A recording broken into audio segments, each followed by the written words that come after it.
नमस्कार दोस्तों, स्वागत है आपका धर्मवीर लाइव कार्यक्रम में। मैं हूं आपका दोस्त धर्मवीर। अगर आपने अभी तक हमारा चैनल सब्सक्राइब नहीं किया है तो हमारे चैनल को सब्सक्राइब करें, नोटिफिकेशन बेल प्रेस करें ताकि आपको हमारे वीडियो सबसे पहले मिल सकें।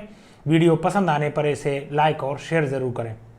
दोस्तों, वही हुआ जिसका डर था। कोरोना पेंडेमिक के कारण सबसे पहले सीबीएसई बोर्ड की परीक्षाएं रद्द हुई और उसके बाद धीरे धीरे करके अलग अलग राज्यों ने भी अपने यहाँ पर बोर्ड की परीक्षाएं रद्द करना प्रारंभ कर दिया। आज के वीडियो में हम यही बात करेंगे कि क्या भारत सरकार और राज्य सरकारों के पास एग्जाम कैंसिल कर देना अंतिम ऑप्शन था, क्या वह कोई और रास्ता नहीं निकाल सकते थे, और इसके अलावा हम इस पर भी चर्चा करेंगे कि एग्जाम कैंसिल होने के बाद किस प्रकार से कुछ ऐसे छात्रों का नुकसान होने वाला है जो छात्र आमतौर पर अच्छी पढ़ाई करते हैं और जिन्होंने सिंसियरली पूरे वर्ष पढ़ाई की थी।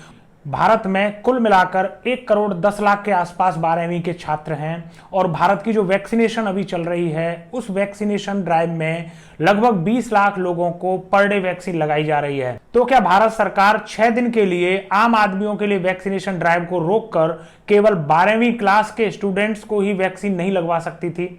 यह फैक्ट सभी जानते हैं कि 12वीं की क्लास में पढ़ने वाले स्टूडेंट्स की एवरेज एज 16, 17, 18 साल होती है। 18 साल तक के लोगों को आप ऑलरेडी वैक्सीन लगवा रहे हैं, तो क्यों ना इसी वैक्सीन को आप 16 और 17 साल के लोगों के लिए भी अलाउ कर देते। और अगर 12वीं क्लास के स्टूडेंट्स को वैक्सीन लग जाती तो उसके अगले 10 से लेकर 15 दिन के अंदर सारे स्टूडेंट्स वैक्सीनेटेड होकर एंटीबॉडीज का निर्माण करने के बाद अपने एग्जाम देने के लिए रेडी हो जाते। प्रिय प्रधानमंत्री जी और देश के बाकी हुक्मरानों, आपके द्वारा धड़ाधड़ परीक्षाएं कैंसिल की जा रही हैं। इन कैंसिल होती परीक्षाओं का सबसे बड़ा नुकसान उन योग्य स्टूडेंट्स को होने वाला है जिन्होंने पूरे साल मेहनत करके पढ़ाई करी है, जो कि 12वीं के एग्जाम देने के लिए रेडी थे और उस एग्जाम में वो अच्छे मार्क्स लेके आते। लेकिन आप लोगों ने समय से तैयारी नहीं की, आप लोगों ने समय से कॉल नहीं ली कि आपको स्टूडेंट्स को वैक्सीनेट कर देना चाहिए, और आप लोगों ने अपनी जिम्मेदारी से पल्ला झाड़ के कोरोना का बहाना बनाते हुए पूरे एग्जाम्स कैंसिल कर दिए। उसके बाद होने वाला यह है कि स्टूडेंट्स को स्कूल के इंटरनल्स और हाफ ईयरली मार्क्स के आधार पर ही एनुअल मार्क्स दिए जाएंगे। सीबीएसई चाहती है कि सारे स्कूल्स में एक इंटरनल कमेटी बनाई जाए जिनमें कि उन स्कूल्स के टीचर्स इंक्लूड हों और वह टीचर्स डिसाइड करेंगे कि किस प्रकार से स्टूडेंट्स को मार्क्स दिए जाएं।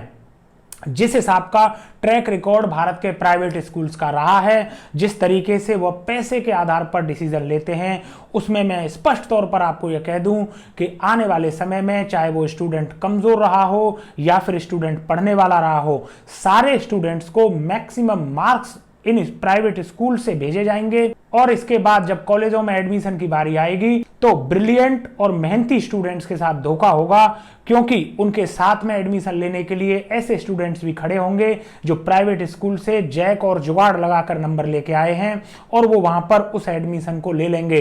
तो सीटें सीमित हैं, चाहे वो दिल्ली यूनिवर्सिटी हो चाहे वो बाकी की कोई यूनिवर्सिटीज हो, वहां पर सीटें तो सीमित हैं, लेकिन आपने असीमित स्टूडेंट्स को पास करने का जिम्मा ले लिया है और मैक्सिमम स्टूडेंट्स पास होंगे और यह गारंटी है कि मैक्सिमम स्टूडेंट्स के मार्क्स भी बहुत अच्छे होंगे। तो सिंपल सी बात है कि योग्य स्टूडेंट्स हो सकता है कि पीछे रह जाएं और उनकी जगह ऐसे स्टूडेंट्स ले लें जो स्टूडेंट्स इसके लायक नहीं हैं। हम अभी भी यह प्रश्न उठाएंगे कि क्या परीक्षा रद्द कर देना अंतिम विकल्प था? शायद नहीं। अगर आप मात्र 1 महीने पहले सीनियर सेकेंडरी की परीक्षा के बारे में जाग जाते तो आप सारे स्टूडेंट्स को वैक्सीनेट कर सकते थे। आप 1 महीने पहले जाग जाते, वैक्सीन ऑर्डर करते या फिर वैक्सीन अरेंज करते। और मैं अभी भी कह दूं, भारत में वैक्सीन की कोई कमी नहीं है, क्योंकि प्राइवेट हॉस्पिटल्स में पेमेंट बेसिस पर इस समय भी वैक्सीन लगाई जा रही है। हाँ, सरकारी सेंटर्स में वैक्सीन की कमी है, यह मैंने अपने एक वीडियो में पहले भी बताया था कि चूंकि वैक्सीन की प्राइसिंग अलग अलग है इसलिए सरकारी सेंटर्स पर वैक्सीन ढूंढे नहीं मिलेगी, लेकिन प्राइवेट हॉस्पिटल्स में एक्स्ट्रा पेमेंट करने पर आपको वैक्सीन हाथों हाथ मिल जाएगी। तो डियर प्रधानमंत्री जी, आपको परीक्षा रद्द करना ज्यादा आसान लगा बनिस्पत इसके कि सारे स्टूडेंट्स को वैक्सीनेट करके आप उनको एग्जाम देने के लिए रेडी करते।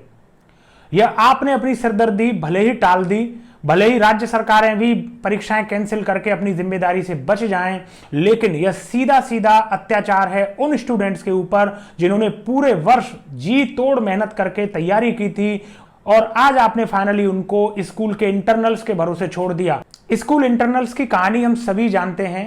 इन इंटरनल्स में लगभग एक जैसे मार्क्स सभी को दिए जाते हैं। तो सीधी सी बात है, अगर आप इसके आधार पर स्टूडेंट्स को प्रमोट करने वाले हैं, इसी के आधार पर आप स्टूडेंट्स को मार्क्स देने वाले हैं प्रधानमंत्री जी, तो आप ज्यादातर स्टूडेंट्स को एक जैसे मार्क्स देंगे। पहले 8वीं की परीक्षा तक फेल करने का नियम हटाया, उसके बाद 10वीं की परीक्षा रद्द कर दी, और उसके बाद 10+2 अर्थात 12वीं की भी परीक्षा रद्द कर दी है। तो इसका सीधा सीधा अर्थ यह है कि बहुत सारे ऐसे स्टूडेंट्स कॉलेज में जाने वाले हैं जो शायद कॉलेज में जाने की योग्यता नहीं रखते। तो बाढ़ आने वाली है, ग्रेजुएट होंगे, बीटेक होंगे, बीएससी होंगे, बीए होंगे, ऐसे लोगों की बाढ़ आने वाली है जिनके पास डिग्री तो होगी, योग्यता उनमें नाम मात्र की भी नहीं होगी। और आपका ये खतरनाक डिसीजन प्रधानमंत्री मोदी जी उन सारे स्टूडेंट्स को डिमोरलाइज करेगा जो स्टूडेंट्स पूरी साल दिन और रात जागकर पढ़ाई करते रहे हैं। एक आशंका रह रहकर मन में उठती है मोदी जी कि क्या 12वीं की परीक्षा रद्द करने का इकलौता कारण कोरोना पैंडेमिक ही है?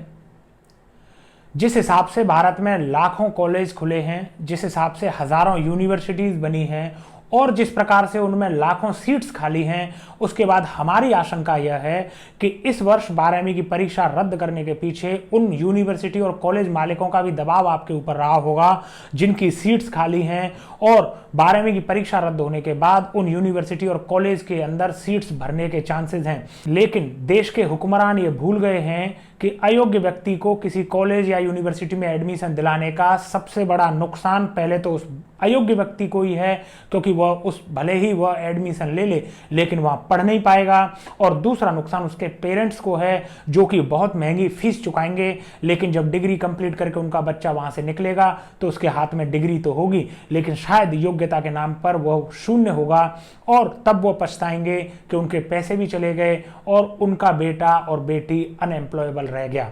तो ऐसी डिग्री का क्या फायदा होने वाला है जिसमें उन स्टूडेंट्स के अंदर कोई योग्यता ही नहीं होगी।